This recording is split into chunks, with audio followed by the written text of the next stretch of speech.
আজ থেকে ৭৮ বছর আগে ১৩ নভেম্বর ১৯৪৭ সোভিয়েত সেনাবাহিনী পরীক্ষার জন্য আনুষ্ঠানিক স্বীকৃতি পায় মিখাইল কালাশনিকভের কিংবদন্তি সৃষ্টি AK-47। সহজ রক্ষণাবেক্ষণ, নির্ভরযোগ্যতা ও দ্রুত উৎপাদনের জন্য ডিজাইন করা এই রাইফেল পরিণত হয়েছিল এক অনন্য সামরিক বিস্ময়। মিখাইল কালাশনিকভ জন্মগ্রহণ করেছিলেন ১৯১৯ সালের রাশিয়ার কুরস্ক অঞ্চলে। যুদ্ধ এবং প্রযুক্তির প্রতি তার গভীর আগ্রহ তাকে অস্ত্র নির্মাণের ক্ষেত্রে অনন্য অবদান রাখতে সাহায্য করেছিল।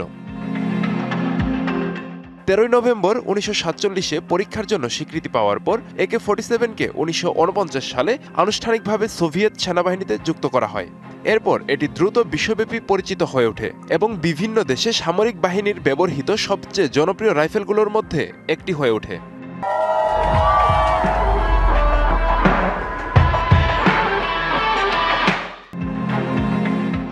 এই রাইফেলে যোগ হয়েছিল এমন কিছু সুবিধা যা আগে কোনো রাইফেলে ছিল না। ব্যবহারকারী চাইলে একক শট বা স্বয়ংক্রিয়ভাবে গুলি চালাতে পারে এই রাইফেল দিয়ে। ধুলো, ময়লা বা যে কোনো চরম পরিস্থিতিতে এর কার্যক্ষমতায় কোনো কমতি দেখা যায় না। এর সবচেয়ে বড় সুবিধা, খুব সহজে এটি উৎপাদন করা যায়। AK-47-এর ম্যাগাজিনে ৩০ রাউন্ড গুলি থাকে, প্রতি মিনিটে প্রায় ৬০০ রাউন্ড গুলি ছোড়া যায়। AK-47 বিশ্বের অনেক দেশের পতাকায়, প্রতীক এবং সংস্কৃতিতে দেখা যায়। কালাশনিকভের অবদানের জন্য তিনি বহু সম্মাননা পান এবং তার ডিজাইন আজও আধুনিক অস্ত্র প্রযুক্তির অন্যতম মানদণ্ড। DBC news desk.